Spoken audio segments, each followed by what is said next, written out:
Bismillahirrahmanirrahim. Assalamualaikum warahmatullahi wabarakatuh.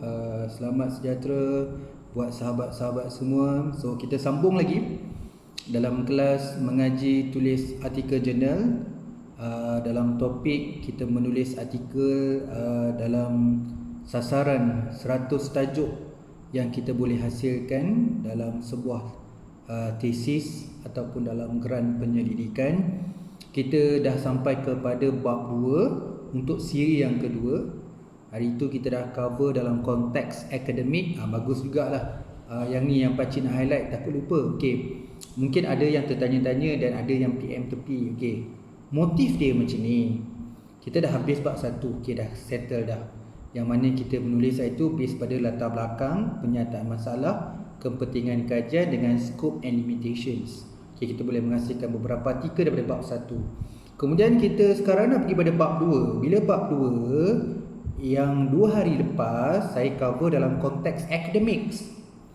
Bila kita sebut dalam literature review benda yang awal, iaitu berkaitan dengan teori dan konsep. Semua dalam bidang PhD ataupun dalam bidang penyelidikan mesti ada asas yang boleh diwakili oleh teori. Dan juga benda yang praktikal, benda yang realiti yang jatuh dengan perkataan konsep. Okey, jadi minggu lepas pakcik dah cover dalam konteks teori dan model. Tapi kedua-dua konteks tu dalam konteks academics. So hari ini pakcik nak kongsi dalam konteks perspektif konsep, tapi banyak yang datangnya daripada yang praktikal, yang industrial base, iaitu pakcik akan bincang hari ini adalah berkaitan dengan polisi, best practice ataupun amalan terbaik. Kemudian kita akan bincang berkaitan dengan garis panduan, okey, ataupun guideline, dan last sekali adalah benchmarking, iaitu penanda aras. Jadi 4 perkara yang pakcik nak bincang hari ini adalah polisi, best practice, guideline dengan benchmarking. So 4 ni mostly dalam organisation ataupun dalam industrial biasa ada dia punya dokumen dia, ada report dia dan sebagainya. Jadi ada artikel dia, ada bulletin. Jadi kita boleh refer semua maklumat dulu, baru jadi seimbang. Bila kita punya kajian, refer daripada dokumen dan dokumen yang berkaitan dengan akademik, tesis, jurnal dan lain-lain. Integrate, sinergikan bersama dengan elemen-elemen yang ada dalam industri, baru nampak jadi balance. So malam ni, hari ni kita akan discuss yang berkaitan dengan perspektif industri. Okey, ada yang selama ni takut sangat, tak sama mana ada orang kata larang jangan pakai report ni semua. Okey, kalau you tak refer report, macam mana you nak mendekati, nak jadi benda yang you buat ni adalah you kata benda ni ada kebolehpercayaan, nak dapatkan satu nilai kesahan yang tinggi, tapi kita tak refer kepada dunia yang realiti, yang praktikal. Jadi kena tengok juga elemen ini. Okey, jadi kita cover. So pakcik, saya tahu benda ni kalau siapa yang daripada industrial base, you boleh tulis lagi banyak. Macam hari ini pakcik nak propose 8 saja, iaitu 2 artikel bagi setiap section tadi. Tapi kalau orang dah ada kat industri, rasanya boleh tulis lagi banyak. Cuma nasihat saya satu je. Walaupun kita punya tajuk ni khusus nampak macam praktikalnya begitu align dengan industri, tapi aspek-aspek academician jangan ditinggalkan. Still kena cite artikel jurnal, still kena cite thesis, especially artikel jurnal. Okay, kenapa? Sebab kita perlu ada citation. Kita tak boleh, you punya dekat reference tu mostly based pada report ataupun daripada mana-mana petikan, tu tak boleh. Jadi dia tak boleh itu sahaja. Bukan tak boleh, tak boleh itu sahaja. Jadi kita kena support juga dengan literature kita plan. Okay, so malam ni kita cuba terus, bukan cubalah, memang kena buat lah. So kita bertambah lagi bilangan artikel yang kita boleh terbit. So hari tu kita sampai ke 24. So malam ni 25. 25 sampai yang terakhir kita akan cover sebanyak 32. So 32 as the total kita akan cover. Hari ke berapa dah kita ni? Dah hari yang keempat. Maksudnya hari kedua dalam literature review. Kita ada berapa topik lagi dalam literature review. So lepas-lepas ni mungkin lebih macam mana? Lebih pertepatan lah. Maksudnya lebih technically. Contohnya kita akan menulis literature review bagi menjawab ke semua research question. Macam mana nak tulis artikel macam tu? Jadi benda tu yang kalau sebut literature review, part tu yang paling penting. Tapi kalau idea Pakcik nak ikut sequence. So sequence kita sekarang ni kita masih lagi berada dekat 2.2, 2.3. Masih awal lagi, iaitu permulaan dalam bab literature review. Okay, kita mulakan dengan yang pertama, iaitu berkaitan dengan polisi.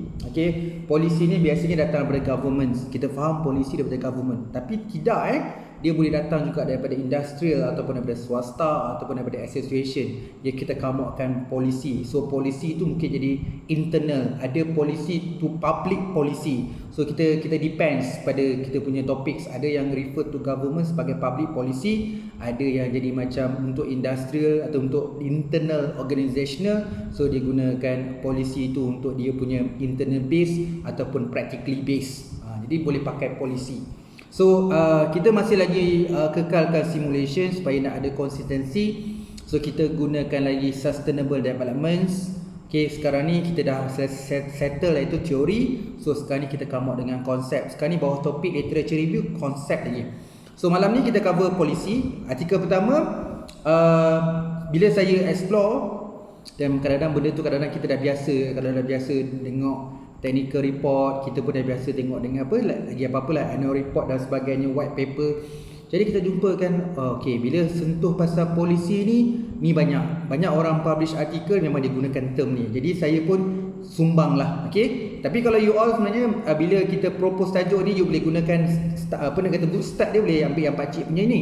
Tapi bila you nak finalize, berbincang dengan you punya supervisor, dengan teams, you boleh ubah-ubah lagi. Mungkin ada yang kata grammar saya tak betul. Saya mengaku mungkin ada benda yang saya rasa saya tak pernah nak bertepat. Maksudnya saya rasa sedap je ayat tu, saya bagi je. Okay, alright. Jadi paper yang ke-25 hari ini kita bermula dengan paper polisi. So tajuk dia adalah redefines and measures of sustainable development policy for tourism industry. Memang kita nak ambil buat topik ni daripada keyword policy.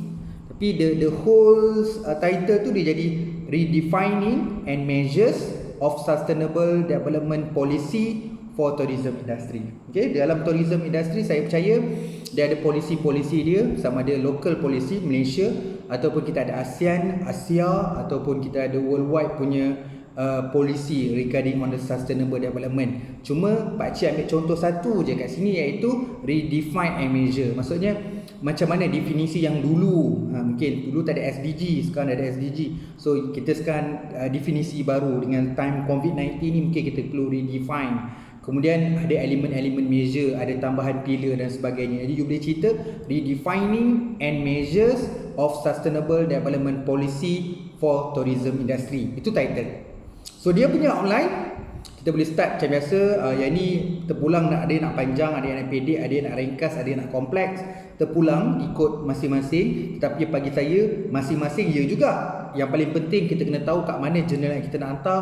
Kita betul-betul ubah sesuai, kita custom kita punya tajuk mengikut kesesuaian jurnal yang kita plan nak hantar. Okay, jadi kita start dengan introduction. Point yang kedua kita tulis redefining policy of sustainable development. Jadi kita apa? Redefine policy of the sustainable developments. Nombor dua adalah measurements of sustainable development policy. So apa dia measurement dalam sustainable development policy? Okay. Nombor empat adalah conclusion. So kita ada empat lah Kita boleh refining, kemudian kita buat measurement. Nombor tiga, nombor empat kita buat conclusion dan future agenda. Boleh you explore lepas ni. Memang perkataan redefine dengan and lain-lain pun boleh. Tapi Pakcik ambil contoh kat sini, redefining and measures. Biasanya dalam sustainable memang dua perkara ni common orang explore. Jadi kita boleh buat artikel. Okay, mungkin tajuk kita sama dengan orang lain. Ya, memang sama mungkin. Beza kita terlalu sedikit, hampir sedikit, tak apa. Yang beza kat mana? Ada orang pakai tajuk ni tapi for automotive industry, kita pakai tourism industry.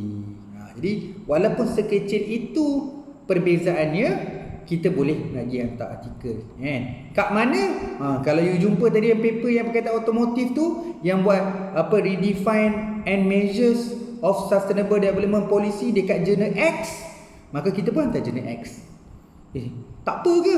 Bukan tak apa, memang perlu pun macam tu. Sebab kita tak perlu lari.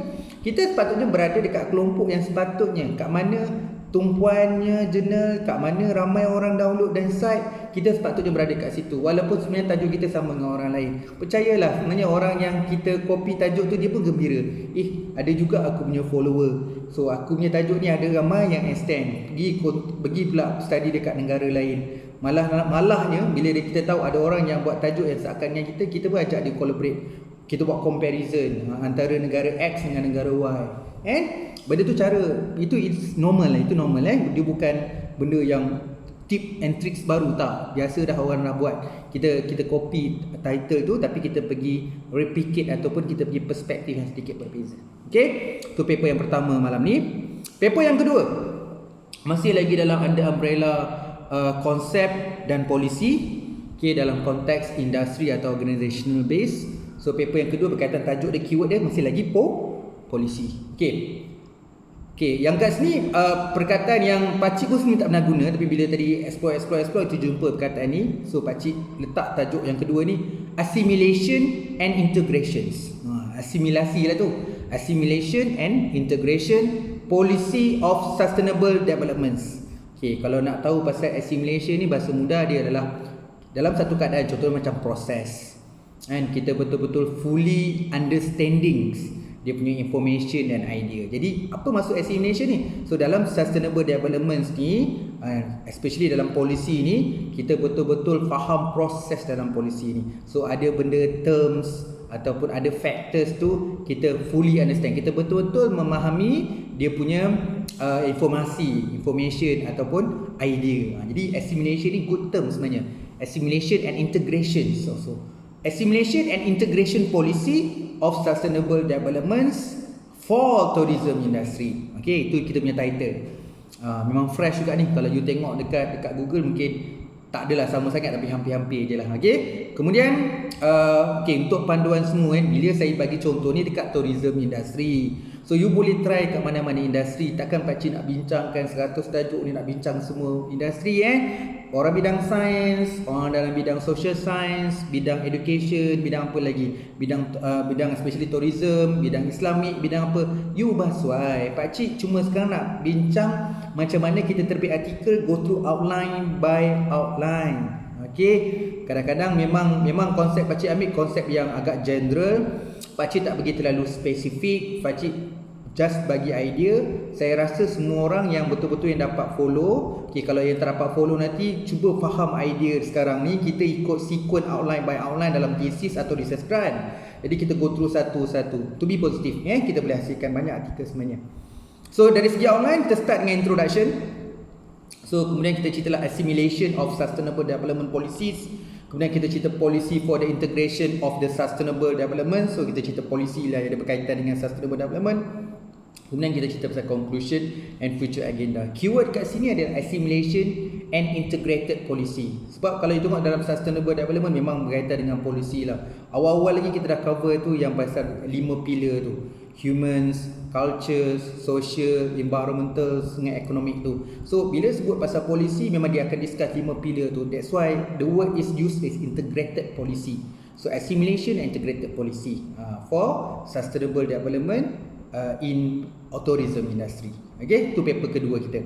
Seterusnya kita pergi paper yang seterusnya. Kita cover 2 je lah. Memang kalau nak melayan, kalau pakcik nak hasilkan pelbagai tajuk lagi dengan outline, kalau dibiarkan saja polisi pun jadi banyak. Tapi pakcik rasa pakcik kena bagi idea je, sebab kita banyak lagi nak discuss. So better kita fokus by proses lah. So proses tadi polisi. Kita pergi yang kedua, iaitu adalah amalan terbaik. Amalan terbaik dia panggil best practice, best practices. Kita tengok amalan terbaik. Sebab perkataan industri, saya pun pernah bekerja dekat industri. Memang perkataan best practice tu diguna. So what is your best practice? So memang kita akan gunakan best practice lah. Sebenarnya amalan lah, tapi amalan yang terbaik, yang biasa kita consistency, sustainability, use dia punya proses flow tu. Kita panggil dia sebagai best practice. Jadi tajuk yang pertama untuk best practice ni, keyword dia memang best practice ni. Dalam title tu memang ada perkataan best practice. Malah saya mulakan dengan best practice. So full title dia adalah best practice for improving sustainable development goal in tourism industry. So sebelum ni memang pakcik tak sentuh SDG kan. Jadi kali ni cuma nak bincang sebab bila sebut penanda aras ni, dia berkaitan yang currents. Sebab tu pakcik tulis business practice for improving sustainable development goal in tourism industry.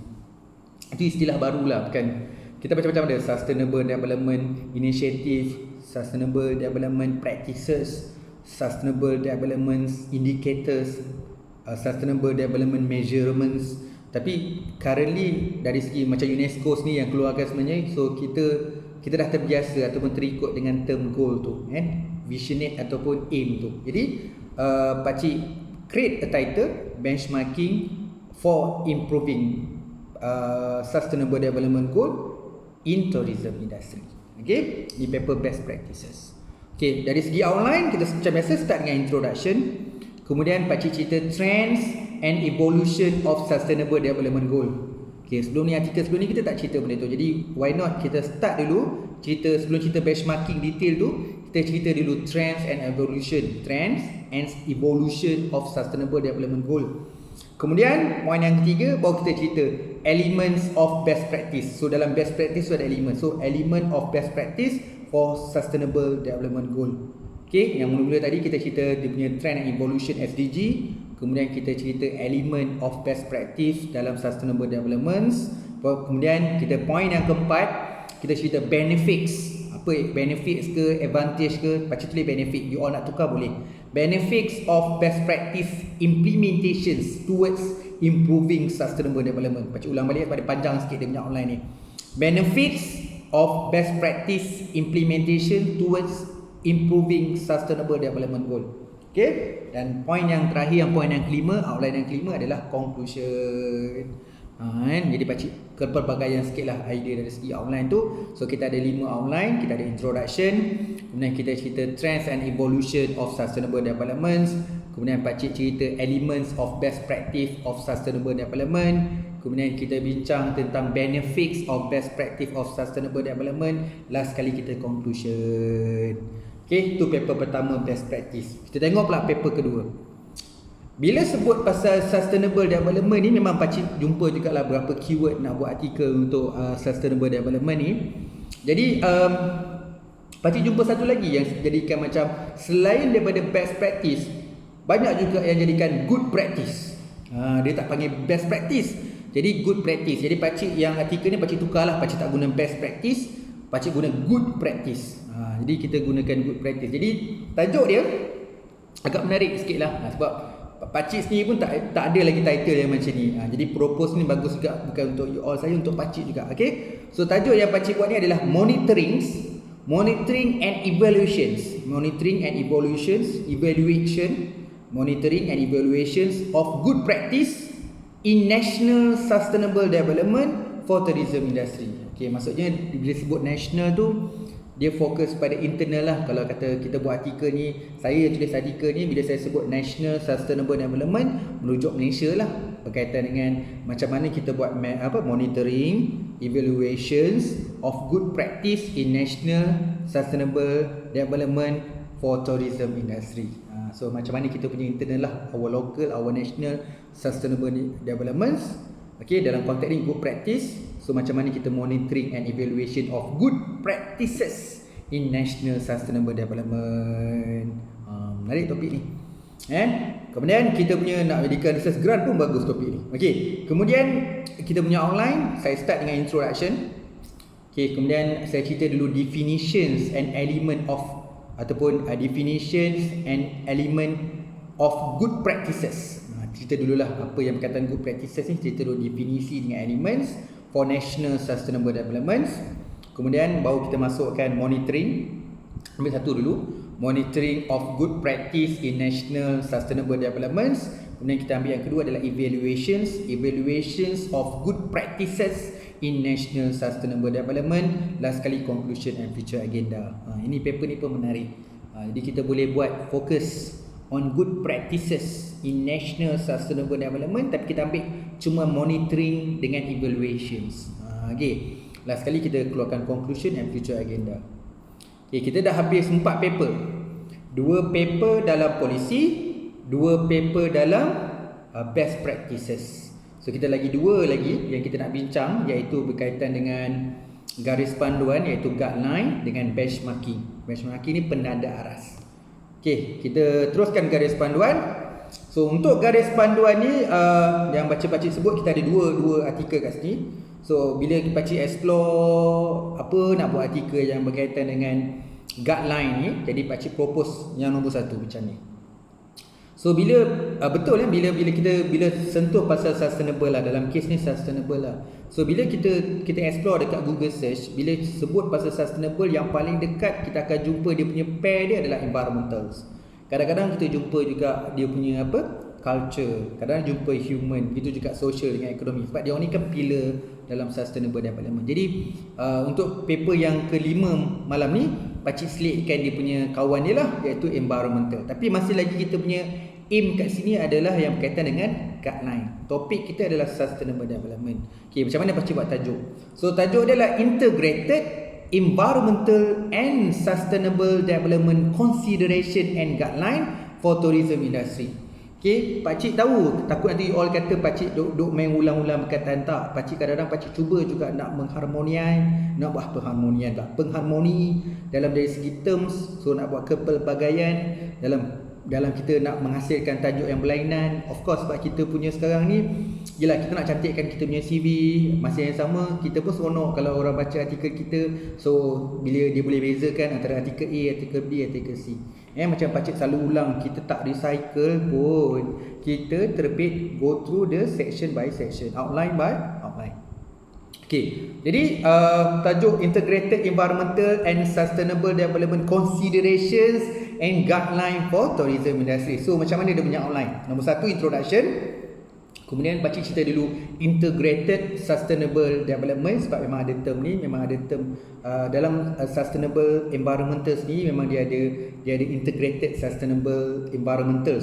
Yang point nombor ni saya sebut Integrated Sustainable Environmental. Okey, kemudian baru kita cerita Integrated Sustainable Developments. Okey, point yang ketiga saya cerita Best Guideline. Sebab dia bila sebut guideline dia macam kita nak attract kan. Jadi pakcik letak point yang ketiga ni, Best Guideline for Integrated Environmental and Sustainable Development. Okey, kan kita cerita introduction, kemudian kita cerita Integrated Sustainable Environmental, kemudian cerita Integrated Sustainable Development, kemudian kita akan cerita Best Guideline for Integrated Environmental and Sustainable Development. Last kali kita tulis Conclusion and Future Agenda. Jadi keyword kat sini adalah guideline. Okay, sebab bila kita buat paper, tema kita guideline, dalam kes ni pakcik buat integrated regarding environmental and sustainable development. Okay, kita pergi paper yang kedua yang kita nak buat guideline. Paper 2 yang berkaitan dengan guideline, kita buat straightforward. Dia punya tajuk dia adalah Sustainable Developments Guideline for Tourism Industry. Sustainable Developments Guideline for Tourism Industry Framework and Management Approach. Pakcik buat titik 2 bertindih, Framework and Management Approach. Sustainable Development Guideline for Tourism. Straightforward tajuk ni, Sustainable Development Guideline for Tourism Industry, titik 2 bertindih, Framework and Management Approach. So kita nak bincang pasal guideline dalam Sustainable Development dalam topik Framework and Management Approach. Kaedah pengurusan dan dalam kerangka yang dibincangkan dalam Sustainable Development. So dia punya idea outline dia start dengan introduction. Okay, saya mulakan dengan introduction. Yang kedua saya cerita indicator and guideline of Sustainable Development Framework. So apa yang dalam framework tu, apa indicator dan guideline dia. Jadi sebab tu dia punya outline tu indicator and guideline of Sustainable Development Framework. Point yang ketiga adalah management approach. Sebab kita bincang dua tadi, framework and management approach. Jadi point yang ketiga ni, management approach of Sustainable Development, pakcik buat titik 2 bertitik, a guideline. Saja je nak bagi outline yang kedua dan ketiga tu lain sikit dia punya bahasa. Saya ke depan ke belakang, belakang ke depan gitulah. Tapi yang point yang pertama tadi nak cerita pasal indicator dengan guideline. Yang kedua adalah indicator and guideline dalam Sustainable Development Framework tu. Yang kedua kita nak cerita management approach dalam Sustainable Development, titik bertindih baca tulis a guideline. So last kali macam biasalah kita tulis conclusion and future agenda. So paper yang berikut yang kedua ni memang straightforward, kita memang nak buat guideline dalam Sustainable Development. Pengkhususan kita adalah kepada framework and management approach. Okey, kemudian kita pergi paper yang terakhir, iaitu paper yang berkaitan dengan penanda aras. So yang paper penanda aras ni ada dipanggilkan benchmarking. Kita tahu kalau orang buat tesis, especially case study, banyak yang sebenarnya bila buat case study ni dia akan, salah satu outcome dia adalah memang benchmarking lah. So bila dia kaji dalam satu tempat itu berapa case ataupun satu case, so dia akan menjadikan satu penanda aras untuk orang berjaya. Contohlah dekat Malaysia ni kita ada koperasi, katalah koperasi sekolah. Dekat Malaysia ni ada satu sekolah tu implementation koperasi dia sangat bagus. Jadi saya study case study dekat sekolah tu, jadi kita tengok macam mana dia punya best practice dia, macam kita apa polisi dia, macam mana dia laksanakan, macam mana garis panduan yang dia buat. So apa yang dia diamalkan di sekolah tu dari segi pengurusan koperasi, saya ambil dari sudut positif dan boleh menjadi rujukan dan panduan kepada koperasi-koperasi sekolah di tempat lain. Itulah namanya benchmarking. Jadi penanda aras, benda yang bagus lah. Tak dapat sama hampir-hampir pun dah kira baik. Okey, paper pertama. Paper pertama yang paper yang ke-31. So malam ni kita ada 32 artikel saja. Okey, paper yang ke-31 ni yang berkaitan topik penanda aras best practice. Saya gunakan tajuk ni dah lama dah tak keluarkan tajuk ni. Saya mulakan dengan a review. Okey. Kadang-kadang bila kita buat review paper atau konseptual, tak semestinya cakap a conceptual, a review, tak semestinya. Tapi dari segi kepelbagaian, pakcik letak yang dalam case ni, yelah masih propose ni, rasa dah lama tak guna a review ni, jadi pakcik guna a review. Jadi a review of benchmarking and performance evaluation towards sustainable development for tourism industry. Tak tahu kenapa bila kita explore perkataan benchmarking, dia punya good pair dia mesti performance evaluations. Memang betul, memang kalau benchmarking ni bila kita refer tu jadi penanda aras, kita akan jadi macam checklist. Dia ni buat apa, adalah checklist je. Jadi bila checklist tu jadilah performance evaluation. Okey, tapi tak apalah, kita pun buat juga, benda dah common, tak ada masalah. A review of benchmarking and performance evaluation towards sustainable development for tourism industry. Kalau nak ubah-ubah sikit pun tak ada masalah, tapi idea dia dalam benchmarking ni, dalam case ni pakcik nak buat a review of benchmarking and performance evaluation towards sustainable development. Jadi macam mana kita punya outline? Kita mulakan dengan introduction, kemudian kita ceritalah benchmarking tu, benchmarking of sustainable development, pakcik tulis titik dua bertindih. Benchmarking of sustainable development, titik dua bertindih, factor and process. Factors and process. Jadi pakcik nak beritahu dalam benchmarking tu kadang-kadang dia ada macam beberapa factors. So kalau benchmarking ni ada step. Jadi sebab tu pakcik tulis kat sini benchmarking for sustainable development, factor and process. Jadi kita akan bincang lah apa faktor-faktor dalam benchmarking, macam mana proses yang benchmarking tu dari segi initial sampai end. Okay. Kemudian kita dah cerita tadi kan, tajuk kita kan benchmarking and performance evaluation. Sorry, point yang ketiga kita kena cerita lah performance evaluation. Jadi performance evaluation in sustainable development.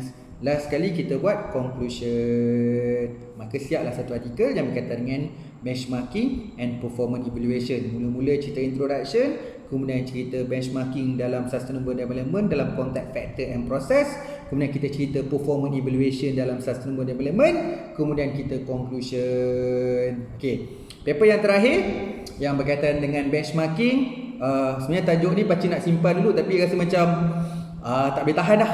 Okey, kalau you all perasan daripada kita tajuk kita nombor 1 sampai 31 semua ayat penyata. Ini kita dah buat ayat soal.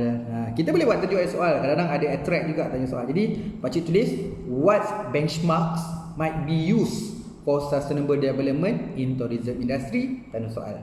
Pakcik ulang balik, what benchmark might be used for sustainable development in tourism industry, tanda soal. Jadi outline dia pakcik mulakan dengan introduction, kemudian tulis benchmarking of sustainable developments, titik 2 bertindih, definitions and elements. Okay, bila you tadi yang nak hasilkan 2 paper benchmarking tadi, kalau boleh outline kedua-dua ni berbeza lah, sebab kita tak nak ada recycle Jadi kalau yang tadi tak sentuh definition, kat sini kita cerita definition, kat sana cerita benefits, kat sini cerita elements. Sebab tu tajuk kat sini, point yang nombor 2 lepas introduction, benchmarking of sustainable development, titik 2 bertindih, definitions and elements. Kemudian pakcik cerita the advantage of benchmarking implementation towards sustainable development in tourism industry. Dalam bahagian 3 ni, pakcik nak cerita tentang kelebihan. Apa kelebihan kalau kita ada dan menggunakan benchmarking terhadap dalam mencapai sustainable development di tourism industry. Last sekali adalah conclusion and future agenda. So paper ni kita gunakan ayat persoalan dalam tajuk. Tak ada masalah. Kadang-kadang kita tengok jugalah, kalau jurnal tu memang tengok setahun tak ada pun yang guna ayat soal, jangan hantar kat jurnal tu lah. Tapi kalau tengok currently lah, trends, tajuk-tajuk dia memang suka main tanda soal lah. Tapi bila tanda soal tu kenalah interparty. Maksudnya kalau dalam gunakan tanda soal ni sesuai untuk kita menulis, buat explanatory, you kena jelas indik secara mendalam dalam konteks ni. Sebab tu pakcik pilih untuk bila cerita mendalam ni sesuai lah, cerita definition, cerita elements, cerita kelebihan. Jadi semua ni yang berkaitan dengan kita punya topik lah, supaya dia jadi satu macam benchmark. Sebab tu pakcik punya tajuk, what benchmark might be used for sustainable development in tourism industry. Okay, selesai dah kita berapa paper ini semua sekali ada 8 paper. Macam tu lah kan. Kita lebih kurang average lah, tak boleh nak singgit sangat sebab kita target dalam 100. Okay, memang secara jujur untuk yang kelas ni memang pakcik memang tak sedia lagi 100 tu. Jadi nak jadikan benda tu fresh, sebab sebelum PKP memang pakcik mengajar bagi contoh yang sama. Jadi siapa yang follow pakcik dia tahulah ada benda baru, so ini tak pernah bincang pun. So memang kelas ngaji ni pakcik ada tambah, especially yang macam hari ni 8. Saya rasa honestly sebab saya tak pernah share kat siapa-siapa lagi, so you all dapat dulu yang 8 ni lah. Jadi ni koleksi pakcik, tambahan koleksi pakcik lah. Sebab biasalah kita pergi dekat universiti, bila pergi dekat universiti kita lebih pada theoretical and academic base. Tapi memang kalau kadang saya pergi jadi advisor dekat industri, kadang-kadang bila tengok dia buat report, technical report, of course kita kalau first time kita rasa susah nak faham. Tapi kalau lama-lama kita fikir, quite practical lah dia punya writing ni. Jadi sebenarnya apa yang dia orang industri tulis tu sebenarnya kita boleh convert jadi artikel jurnal dengan sentuhan citations. Okay, macam ni lah contoh yang paling mudah. Macam tip and tricks pakcik bagi tahu kan. Kita dah tahu kat jurnal mana nak hantar, jurnal A. Okay, jurnal A. Kita dah ada benda yang macam technical report daripada industri tu, katalah benchmarking ni. Jadi kita dah ada dah benda tu, tapi kita nak make sure bagi publisher boleh accept artikel tu, kita kena ikut lenggok dia. Macam pakcik ajar abstract, copy, paste, replace. Jadi kita make sure kan abstract kita suit dengan jurnal tu. Kemudian kita cite dekat jurnal dia, kita cite jurnal family dia. So kita tengok acuan dalam jurnal tersebut, kita ubah suai. Benda dah ada, main dah ada, tapi kita buat sedikit custom dan ubah suai supaya kita boleh in dalam jurnal itu. Itu je, tak ada masalah. Sebenarnya sedikitlah perlukan masa sikit pengubahsuaian dan sebagainya. Okey, tapi tak adalah terlalu yang kompleks ataupun terlalu sukar. Yang paling penting setiap apa yang kita tulis, tak kisahlah bahasa dia technical ke, bahasa dia sikit ke, bahasanya panjang ke. Kalau panjang kena buat simplify, kalau sikit kita kena explain supaya orang yang akademik dia kena explain sebab dia perlukan explanation dan juga example. Okay, dan plus juga kalau artikel jurnal ni dia ada standardized dia. Jadi nak tak nak kena ada buat juga citation, kena ada enough reference, kena ada rujukan yang baik, rujukan yang cukup. Dan dari segi presentation ada jadual, ada gambar rajah. So benda tu memang kena ada lah. Okay, terima kasih banyak-banyak. Mohon maaf kalau ada kekurangan dalam kesilapan dalam menyampaikan 8 lagi kita punya artikel yang berkaitan dengan konsep, iaitu kita mulakan dengan polisi, kemudian best practice, guideline dan last kali benchmarking, supaya semua orang, saya yakin kalau orang industri boleh extend lagi jauh. So kita supaya bertambah lagi idea. Malah siapa yang tengah tulis thesis sebenarnya is good juga belajar pergi kelas artikel ni, supaya you all pun tahu juga macam mana nak tambah baik literature review, supaya literature review tak boring, supaya kalau bahasa orang kualitatif kita panggil enrichment, memperkayanya perbincangan dalam bentuk pelbagai perspektif. Jadi biar benda tu hidup, biar benda tu rasa, biar benda tu jadi practical and reality. Okey, lagi sekali pakcik mohon maaf kalau ada kekurangan kesilapan dalam menerangkan, dalam sebutan, malah tertinggal ke ataupun numbering tak betul bila disebutkan tadi. Pakcik mohon maaf. Okey, kita jumpa untuk yang ke-33 pula selepas ini. Nak menuju kepada 100 tajuk, kita usahakan tajuk yang ke-33.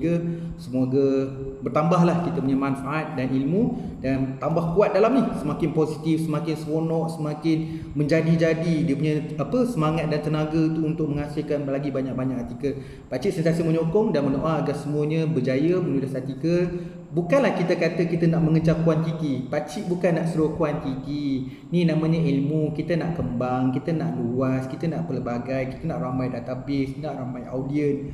Kita ada pembaca daripada kanak-kanak, kita kena ada baca daripada orang remaja, kita ada pembaca daripada orang dewasa, ada orang industri, ada orang public. Itu yang keinginan kita. Kita meningkatkan database, memperluaskan audien, jadi manfaat pun makin luas. Ingat, benda ilmu ni benda yang seronok. Kita buat, kita belajar, kita share. Benda tu bukan hanya di dunia, di akhirat juga dia dapat hitungan. Jadi benda tu satu benda yang baik, benda yang positif. Jadi wajar kalau kita sama-sama kongsi supaya semua dapat manfaat. Okey, sekali lagi terima kasih. Assalamualaikum warahmatullahi wabarakatuh.